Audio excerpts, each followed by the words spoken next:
And now, it's time for another Dice Tower review with Tom Vasel. Hey folks, I'm Tom Vasel, and today we're taking a look at Nosh. Now, I think Nosh is a terminology that some people use. I mean, it uses like, I'm noshing candy. I haven't heard this really much, but whatever. It's a game about eating candy. Now, I have to say, I didn't want to play the game because the cover didn't look very interesting. It just looks kind of gross, which is, I don't know. I guess you're eating candy. Maybe that's supposed to be gross, but I don't know. Okay, but it's still about candy and snacks at a carnival. You're a bunch of kids going to a carnival. Your parents gave you allowance, and you want to get as much candy as you possibly can. Great idea. So let's see if the game's good.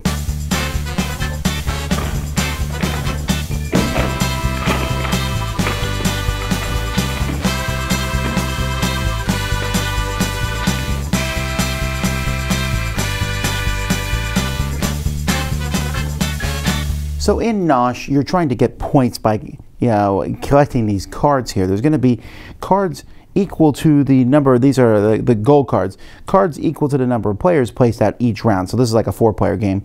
So this is round 1. You also put out the stuff for the 7th round, so everyone can see the 7th round cards. And then there's 5 other rounds of 4 cards each. So each round of the game, one player is going to go first. That player gets this card here.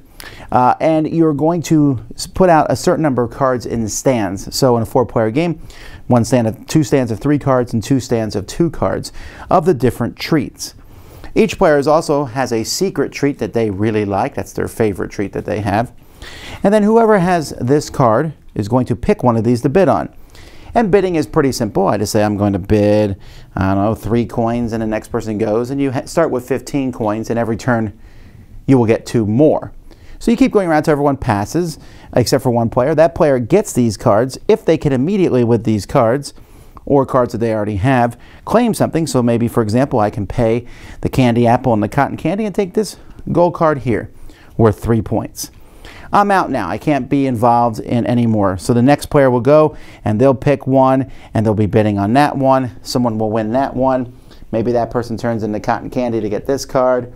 And then the remaining 2 players will pick one of these. They win that, but they can't get any of these cards. Same thing with the last person who gets their thing for free because there's no one to bid against.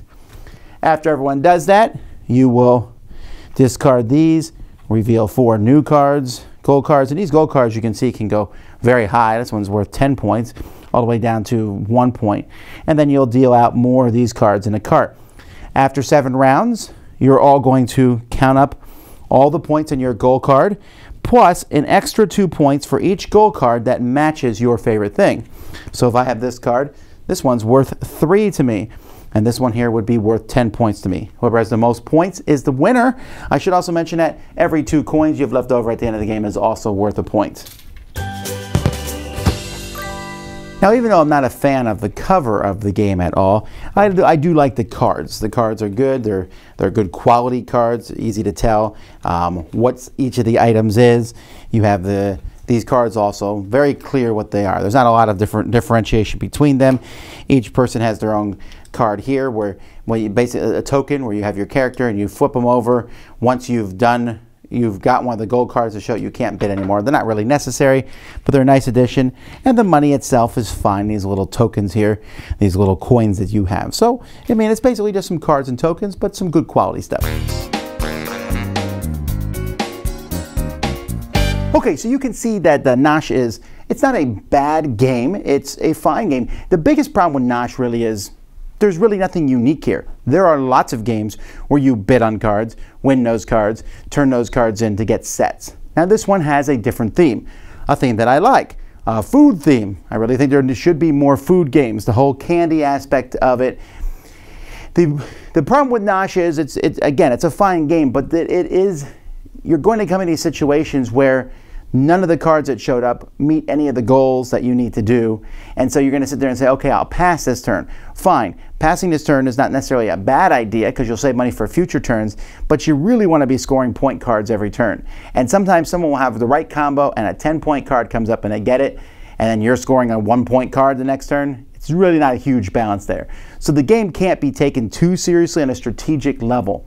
On a light level, though, it does work. If I want a game where I say, hey, new people, Have you ever played a game like this before where you auction and you win things, you're collecting sets of things to get gold cards? That works really well for this. And on a very light basis, you're like, hey, let's collect some candy and stuff. And of course, people like to talk about cotton candy and popcorn and candy apples and lollipops and things like that.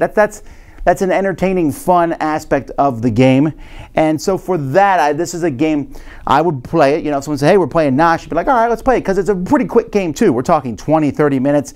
7 rounds is not long. You bid, you bid, you bid. You win some gold cards. At the end of the game, you count and see who won. Very light, frothy type of game. And I think some people are going to enjoy that. Still think the name isn't going to sell it very much. But then again, maybe I just don't understand modern terminology. That's Nosh. Dice Tower Judgment, Candylicious. Thanks so much for watching the Dice Tower videos. Find more great videos and reviews, as well as our top-rated audio podcast at Dicetower.com. You can also find other great shows at Dicetowernetwork.com. I'm Eric Summerer, and you've been watching The Dice Tower. The Dice Tower is sponsored by Cool Stuff Inc., where you can find great games for great prices. Cool stuff in stock. Check them out at CoolStuffInc.com. Shut the door.